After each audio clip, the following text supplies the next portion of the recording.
Hello everyone, welcome to first umpire. और जैसे कि हम हर बार हर दिन नई नई वीडियोस लेके आ रहे हैं, आज भी हमने अपने थंबनेल तो पढ़ ही लिया होगा। आशुतोष शर्मा के बारे में हम बात करने वाले हैं, वही प्लेयर जिन्होंने सबको हिला के रख दिया है। एक ऐसा मैच जो शायद कोई सोच नहीं सकता था कि वहाँ से मैच जीता जा सकता है, एंड कंसिस्टेंटली अब करने लग गए हैं। हमने लास्ट ईयर उनको देखा था, उन्होंने छाप छोड़ी थी। आज अब इस आईपीएल में अगर बात करें तो ऐसे लग रहा है कि शायद ये कंसिस्टेंटली परफॉर्म कर सकते हैं। अब ये तो हम इनकी बहुत सारी न्यूज़ ऑलरेडी सुन रहे हैं, चंद्रकांत पंडित की, ये वो बहुत सारी, कुछ सही भी हैं कुछ गलत भी हैं। तो मेरे को था कि सर आप थोड़ा सा, आप क्योंकि you are good at researching about everything and आप फॉलो भी कर रहे थे ऑलरेडी इनको, तो थोड़ा सा आशुतोष शर्मा के बारे में बताइए सर। आते हैं कैसे शहर से, रतलाम, जिनका नाम आपने शायद कहाँ सुना है? रतलाम मतलब एमपी में है? कहाँ सुना है पहली बार? मैंने तो जब भी वेट मूवी में सुना था। हाँ। याद है रतलाम की गलियाँ जब उनकी वो ट्रेन जर्नी वो रुकते हैं बीच में। That was the first time I heard about the city. तो अ स्मॉल सिटी डेफिनेटली, वहाँ से आते हैं तो उसके बाद क्रिकेट प्रोमिनेंस में उठना इतना ईजी नहीं है। 10 साल की एज में एक बार तो घर से ही भाग गए थे। Had to struggle a lot and everything. Easy नहीं था, not from a very fluent family, तो the cricket journey was very tough, very hard. And finally in 2018 he was able to, and junior cricket में भी अच्छा करते आए, hard hitting batter. And 18 में ही finally got selected for MP SMAT team, जो सैयद मुश्ताक अली थी। फर्स्ट मैच में कुछ खास कर नहीं पाए थे, पर सीजन में उन्होंने अपनी छाप छोड़ी थी।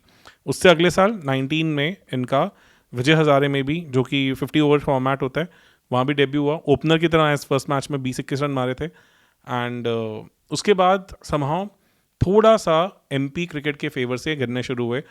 काफ़ी लोग कहते हैं कि जो उस टाइम पे ऑब्वियसली जो कोच थे चंद्रकांत पंडित, जो इस time head coach of KKR हैं, उनके साथ ये सेम पेज पे नहीं थे। एंड उन्होंने काफ़ी पब्लिकली इस चीज़ के बारे में बात भी की थी। और once he was not selected, he was under depression, काफ़ी कुछ हुआ। Then luckily he got the job in railways. और प्रोमिनेंस में जब आए, जिनसे उनका नाम उठा, जिनसे बात होनी शुरू हुई कि कहाँ कौन है आशुतोष शर्मा, वो हुआ था 2023 के स्मैट में, जहाँ पे अरुणाचल प्रदेश के अगेंस्ट उन्होंने 11 बॉल में 50 मारा था। 11 गेंदों में 50। तो उससे पहले रिकॉर्ड ये हमारे युवराज भाई साहब के पास था। युवराज ने, यू ऑल नो कि वो इनिंग्स 2007 वर्ल्ड कप में इंग्लैंड के अगेंस्ट खेली थी, जिन्होंने स्टुअर्ट ब्रॉड को 6 बॉल पे 6 छक्के मारे थे। तो उसमें उन्होंने 12 बॉल 50 स्कोर किया था। उसके बाद ये 11 बॉल 50 की इनिंग्स काफ़ी बात होनी शुरू हुई, but still people use to tag him like the white ball cricketer. Finally IPL में पिक हुए 2024 आईपीएल के लिए जो ऑक्शन थी।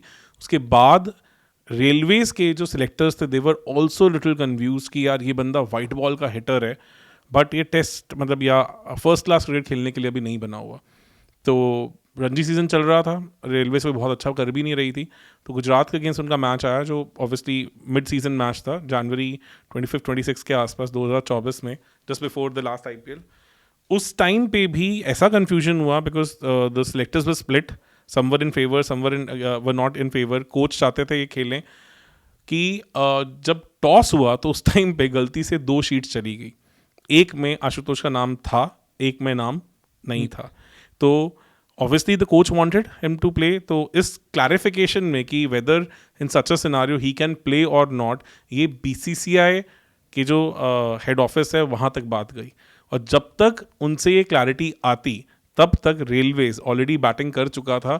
और फाइनली 6th विकेट उड़ने के बाद, जो कि करण शर्मा है, करण शर्मा जो आईपीएल भी खेल चुके हैं, इंडिया के लिए टेस्ट मैच भी खेल चुके हैं विराट कोहली की कैप्टनसी में 2015 में ऑस्ट्रेलिया में, एडलेड में। और आईपीएल में हमने लास्ट सीजन उन्हें मिचेल स्टार्क को 3 छक्के मारते हुए देखा था केकेआर के मैच में, जिसमें 1 रन से आरसीबी हार गई थी। एंड जब वो आउट हुए 145 फॉर 6 पे, तब नंबर 8 पे आशुतोष बैट करने आया बिकॉज ऑफ दिस कन्फ्यूजन। और काफ़ी पीछे लग चुकी थी इस मैच में रेलवेज। और आते इस आदमी ने दिखाया कि what he is capable of.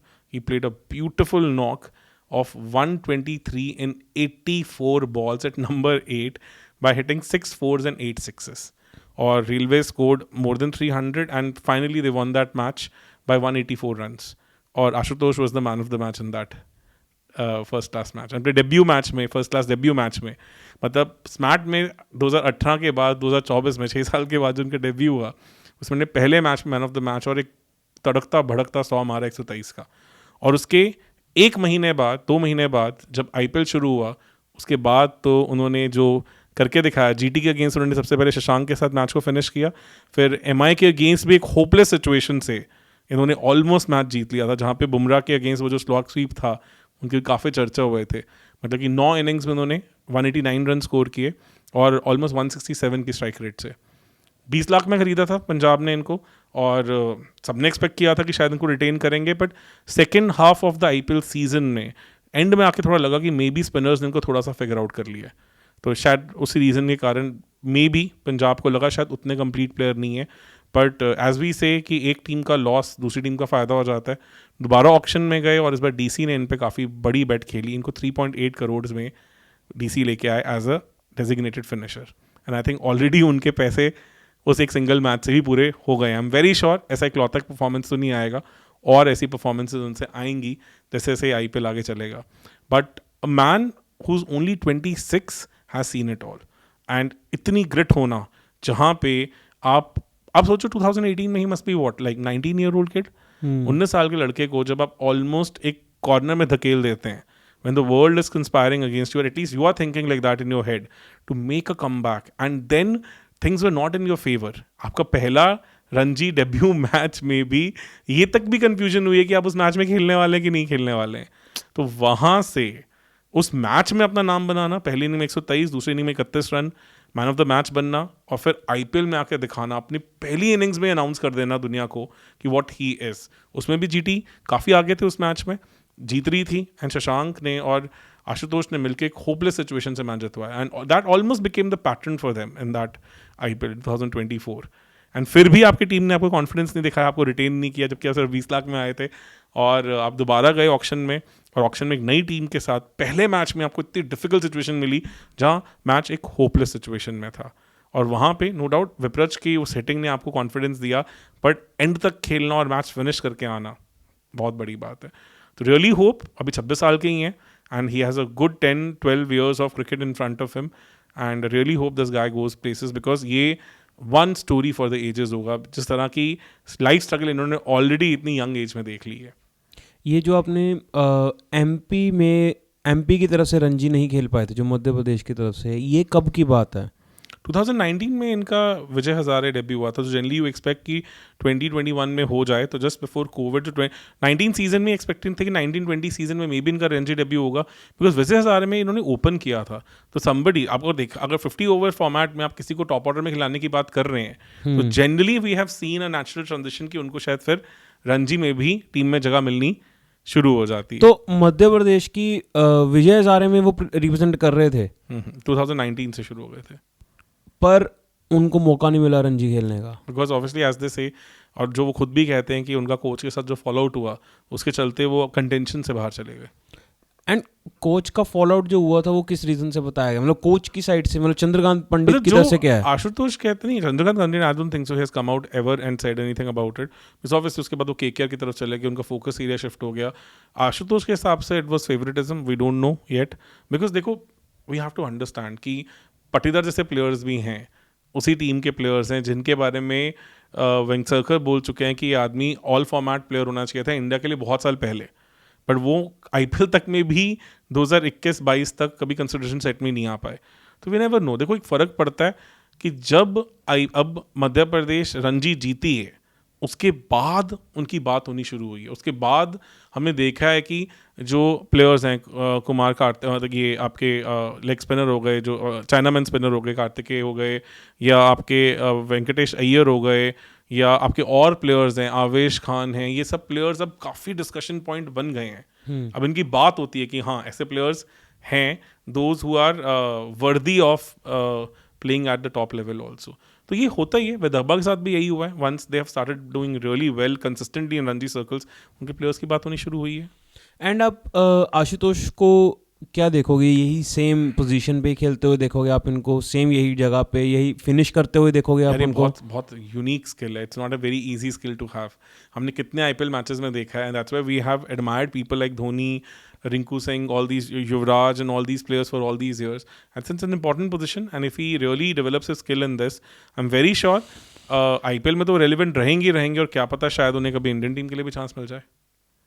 Okay उनकी बैटिंग में आपको जैसे उस दिन हम बात कर रहे थे कि बहुत लोगों को अलग अलग झलकियां मिली थी उनमें, कि किसी को धोनी दिखा था उनमें, किसी को पांड्या दिखे थे। आपको वैसे उनका प्लेइंग स्टाइल कैसा सा लगा? यार ability to pick the length early तो है ही है उनमें, नो डाउट अबाउट इट। और पावर हाउस है यार, खड़े खड़े छक्के मारते हैं, बहुत ज़्यादा उनको क्रीज के बाहर आने की ज़रूरत नहीं पड़ती है। तो और सबसे अच्छी बात है उनकी रेंज काफ़ी बड़ी है, मतलब he is almost your 360 degree player. मैंने को ज़्यादा रिवर्स एंड ऑल अभी खेलते इतना नहीं देखा, बट डेफिनेटली उनके पास एक फुल रेंज गेम है और प्लस वेरी स्ट्रॉन्ग बेस, बहुत स्टेबल स्ट्रॉन्ग बेस से वो अपनी आंख में जो बॉल को ले आते हैं वो बिल्कुल फिर बाहर चले जाती है। एंड क्या उनमें आपको अभी लगता है कि अभी शायद ये चीज़ें हैं जो इनको टेस्ट कर सकते हैं अभी? थोड़ा as ये देखना bowlers? पड़ेगा कि ऑन स्लगिश विकेट्स जहाँ पे बॉल थोड़ी ग्रिप करती है, later part of the IPL जहाँ लास्ट ईयर स्ट्रगल किया था, वहाँ कैसे आते हैं, कि इस बार उन्होंने अपनी उस गेम पे कितना काम किया है। And genuine pace? That I don't think so he has troubled him, because उन्होंने बुमराह देखो is not your 150 plus bowler, but with that slingy action जो उनका है, उसके साथ बुमराह को स्वीप मार के छक्का मारना इतना easy नहीं हो जाता। और even in Delhi match also I think Prince Yadav was nailing those Yorkers really well, and the way he was hitting them easily, तो मेरे को नहीं लगता उनको genuine pace ने कभी तंग किया है, दिखा तो नहीं है एटलीस्ट अभी तक के लिए तो। ठीक है, और थोड़े लंबे चौड़े भी हैं तो अच्छे कटखादी के बंदे हैं, हाँ, मतलब तो वो बाउंसर्स वगैरह का भी शायद लगता नहीं है कि इतना फर्क लेट्स पड़ेगा। सी, आई एम वेरी श्योर अब, बिकॉज एक इंपॉर्टेंट प्लेयर जब आप बनते जाते हो तो आपके अराउंड डेटा भी ज़्यादा होता है, आप पे काम भी ज़्यादा होता है, एंड तभी होता है कि आपके पास वो प्लान बी सी डी है कि नहीं है, और whether you are just one trick pony. So really hope कि यहाँ से हमें दिखे बहुत अमेजिंग बैक स्टोरी, बहुत स्ट्रगल्स के साथ आए हैं, और तो डेफिनेटली अपनी उस जो अचीवमेंट को और अपनी उस पोजीशन को बहुत वैल्यू भी करते हैं, और दिख जाता है यार। आप देखो ना कितने ऐसे इंस्टेंसेस हो चुके हैं where his back was against the wall, be it the Ranji debut, be it the match in which he played his first match in IPL against GT, आज डीसी के अगेंस्ट, इतने सारी चीज़ें हो चुकी हैं which I think has given us glimpses that this guy is mentally very strong, और इसको पता है कि लड़ना कैसे है। और ये अगर आर्ट है आप में, तो फिनिशर में तो वही होता है यार, जो पता है कि जिस मर्जी सिचुएशन में बैठा हूँ मुझे मैच खत्म करके आना है। बहुत यूनिक स्किल है, तभी तो हम मतलब धोनी, युवराज, इन सब लोगों को इतना एडमायर करते हैं इतने साल। चलो सर, उम्मीद करते हैं कि इंडियन क्रिकेट के लिए एक ऐसे प्लेयर निकल के आए और आगे जाके इंडिया को भी चिताएं ऐसे मैचेस, एंड लेट्स सी, क्या पता आईपीएल 2025 शायद इनके लिए मेक सीजन बन के आए। Thank you so much sir, बहुत ज़्यादा मज़ा आया। ऐसे ही हो स्टोरीज आप लेके आते रहिए, एंड आप लोगों से भी मैं चाहूँगा कि आप भी हमें सजेशंस दें कि हम और किन प्लेयर्स के बारे में हम वीडियोस लेके आएँ। कोशिश करते रहेंगे कि हर दिन ऐसी 1 या 2 वीडियोस लेके आते रहें, एंड प्लीज़ आप सब्सक्राइब ज़रूर कर लीजिए, क्योंकि हम देख रहे हैं कि 50% से भी ज़्यादा जो हमारा वॉच टाइम है वो नॉन सब्सक्राइबर से आ रहा है। तो अगर आप सब्सक्राइब कर लेंगे तो 2-4 हमारे क्या कहते हैं स्पॉन्सर्स हैं, उनको हमें कन्विंस करना इजी हो जाएगा, एंड देन हम भी थोड़ा सा अपनी क्वालिटी भी अच्छी और कर पाएंगे। So thank you so much guys, thank you so much. Thank you.